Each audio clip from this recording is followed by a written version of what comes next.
প্রাকৃতিক স্বর্গীয় সৌন্দর্যে ভরপুর বান্দরবন। 150 টাকা করে ভাড়া দিয়ে চট্টগ্রাম থেকে সহজেই বান্দরবনের মূল শহরে যাওয়া যায়।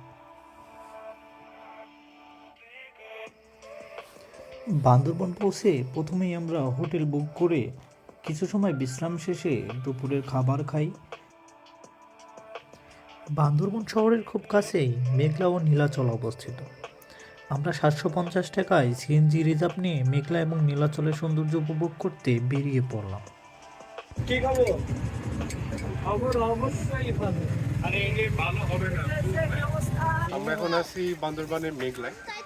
তো আমিরুল ক্যামেরার পিছনে আছে। বান্দরবান আসে নাই, তারা বাংলাদেশটাই দেখে নাই। কোথায় অসাধারণ।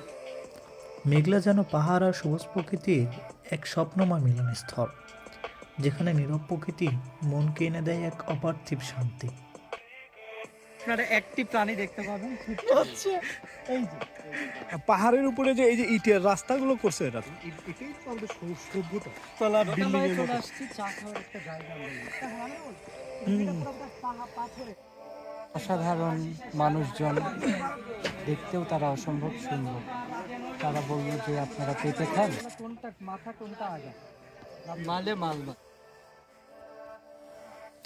মেঘলাকে যতটা সুন্দর আশা করেছিলাম, মেঘলা আসলে তার চেয়ে বেশি সুন্দর ছিল। মেঘলার সৌন্দর্য উপভোগ করার পর প্রাকৃতিক স্বর্গীয় সৌন্দর্যের রানে নীলাচলে পৌঁছালাম আমরা। নীলাচল বাংলাদেশের অন্যতম জনপ্রিয় ও সুন্দর একটি পর্যটন কেন্দ্র। সমুদ্রপৃষ্ঠ থেকে 2000 ফিট উচ্চতায় অবস্থিত এই স্থান থেকে পুরো বান্দরবন শহর, মেঘের ভেলা এবং চমৎকার সূর্যাস্ত উপভোগ করা যায়। এমন একটা জিনিস যেটাকে আমাদের চোখ দিয়ে না, সেটাকে আমাদের মনের চক্ষু দিয়ে আমাদের সেটাকে অনুলোপন করতে হয়। সৌন্দর্য আসলে আসলে আমরা, তুই যেটা বললি যে ভাষায় প্রকাশ করা যায় না, আসলে এই ভাষায় আসলে সৌন্দর্যকে প্রকাশ করা যায় না। এজন্যই মানুষ বারবার ছুটে আসে প্রকৃতির কাছে সৌন্দর্য উপভোগ করতে।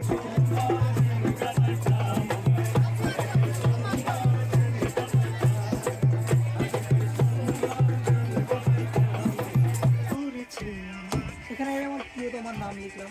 বন্ধু, তো প্রিয় তোমার নাম কি লিখলি? ওটা তো বোঝা যাচ্ছে না। থাকবা না, বাঙালি বাঙালি ভালো করে দেয়।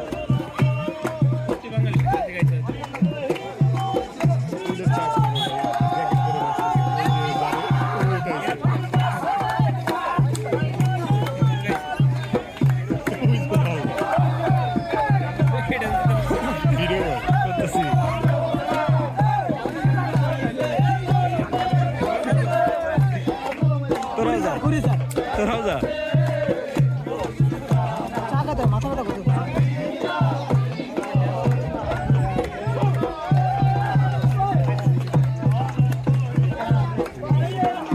নীলাচল থেকে ফিরতে আমাদের বেশ রাত হয়ে গিয়েছে। বান্দরবনে ফিরে আমরা রাতের খাবার শেষ করে বান্দরবনের মূল শহরটা ঘুরতে বের হয়ে পড়ি। তখনই চোখে পড়ে বান্দরবন বিশ্ববিদ্যালয়। এমন ভাবে হাঁটতেছে মনে হইতেছে তোমাদের নিজেদের শহর এটা। অবশ্যই এটা আমাদের শহর, বান্দরবান শহর। আমরা সবাই মিলে এনজয় করব, আপনারা আমাদের সাথেই থাকুন, আসুন। নীরব হচ্ছে সব থেকে ফানি ক্যারেক্টার। সাঙ্গু ব্রিজে যাব, আপনারা আমাদের সাথেই থাকেন। আমরা বান্দরবান আসছি, অসাধারণ অসাধারণ মুহূর্ত কাটাচ্ছি এখানে। পাগলা ঘোড়া কোথায় নিয়ে যাচ্ছে জানি না, হ্যাঁ, কিন্তু আমরা অবশ্যই যাবো। আসো। কোথায় যাচ্ছি আমরা? সাঙ্গু নদীর পাড়ে। সাঙ্গু নদী আপনারা দেখতে পাচ্ছেন যে এঁকে বেঁকে চলে। এটা কি মানে পাহাড়ের গা বেয়ে বেয়ে চলে। সাধারণ মানে আপনার যে ভিউটা দিবে, মানে একটা ভিনটেজ ভিউ আপনি পাবেন। পায়ের এটা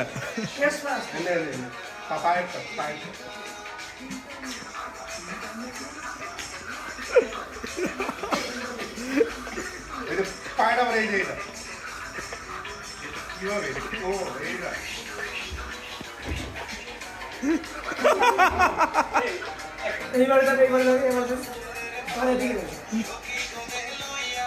ও পকেট ঘাট। দাঁড়া আমার তো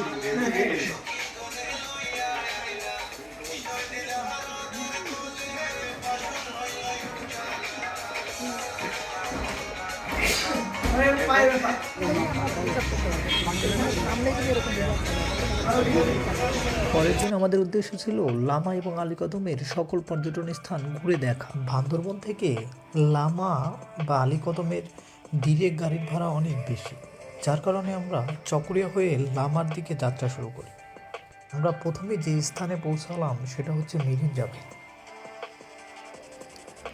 মিরিঞ্জা ভ্যালি সমুদ্রপৃষ্ঠ থেকে প্রায় 1800 ফুট উঁচুতে পাহাড়ের বুকে অবস্থিত এক নতুন পর্যটন স্থান। এখানে সবচেয়ে বড় আকর্ষণ হলো পাহাড় আর মেঘের খেলা উপভোগ করা যায়। এখানে আকাশ মেঘ ভ্রমণ পিপাসু মানুষকে হাতছানি দিয়ে ডাকে। প্রকৃতি এই এলাকাটিকে সাজিয়েছে আপন মনের মাধুরী মিশিয়ে। এখানে ইচ্ছা করলেই ছোঁয়া যায় মেঘ, আকাশকেও মনে হয় বেশ কাছে।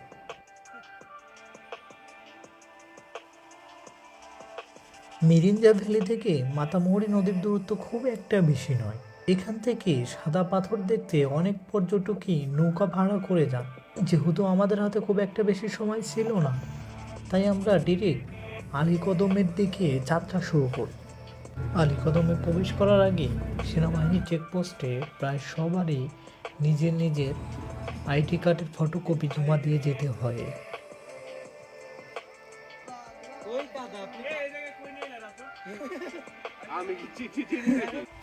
চালিকদম গুহা। আলীর গুহা মূলত একটি অ্যাডভেঞ্চার প্রিয় জায়গা। এর ভিতরের পরিবেশ ও গঠন বেশ রোমাঞ্চকর এবং চ্যালেঞ্জিং। গুহাগুলোর ভেতরটা প্রচণ্ড অন্ধকার এবং কিছু কিছু জায়গায় বেশ সরু। পাহাড়ের ভেতরে হওয়ায় গুহার দেওয়াল ও মেঝে সবসময় কিছুটা স্যাঁতসেঁতে এবং পিচ্ছিল থাকে। কোনো কোনো জায়গায় আপনাকে হামাগুড়ি দিয়ে বা শরীর বাঁকিয়ে এগোতে হবে। প্রথম সিঁড়িতে ওঠার জন্য লোহার সিঁড়ি থাকলেও বাকিগুলোতে ওঠার জন্য পাহাড়ের গা বেয়ে উঠতে হয়। গুহার ভেতরে বেশ ঠান্ডা বাতাস আর ঘুটঘুটে অন্ধকারের কারণে এক ধরনের গা সমসমে অনুভূতি হয়, যা অ্যাডভেঞ্চার প্রেমীদের কাছে বেশ আকর্ষণীয়। তবে আমার কাছে সবথেকে বেশি অ্যাডভেঞ্চার এবং ভয়ঙ্কর লেগেছিল মারাইতং পাহাড়। এটি 72 ডিগ্রি খাড়া এবং বাইক নিয়ে আরোহণ করতে হয়, যেটা খুবই বিপজ্জনক। আর রাইম শুধু আরে রাইম ভাই বিভিন্ন প্রশ্ন জিজ্ঞাসা ভাই আমি বললাম তুমি থামো। আর রাহিম এখানে আছে, অর্পণ এখানে আছে, রাতুল অলরেডি ভয় পাইছে, একটু ভয় পাওয়ার জন্য সে আসতে পারে। ভাই আমি তো ভাবছি যে আমার এই বাপের মা জীবনটা নিয়ে আমি ফিরে যেতে পারবো কিনা সমতল ভূমিতে, কিন্তু কিন্তু এখানে আসার পরে আসলে বোঝা গেল যে আসলে টাকা বলো বা এখানে আসার যে কষ্ট বলো বা ভয়টা বলো সবই আসলে সার্থক। যেখানে তার মধ্যে সব থেকে সুন্দর যে ভিউটা এখন অব্দি পাইছি সেটা হচ্ছে এটা। রাইমতল পাহাড়, হ্যাঁ এটা হচ্ছে আলীকদমে, মানে এত সুন্দর জায়গা। আপনারা দেখুন এখানে মানে ট্যুরিস্টদের জন্য এখানে তাঁবু আগে থেকে রাখা আছে, প্যাকেজ সিস্টেম। আর পাহাড়ের যে মানে রং ধনু, আমার এই জিনিসটা এত ভালো লাগছে। আপনারা মানে হয়তো বা ক্যামেরার চাইতে চোখের যে দেখার যে সৌন্দর্য, এটা কখনোই মানে বুঝাইতে পারবো না। মারাইতং দেখা শেষ হওয়ার পরে আমরা আর বান্দরবনে অবস্থান না করে ডিরেক্ট কক্সবাজার গিয়ে রাত্রি যাপন করি।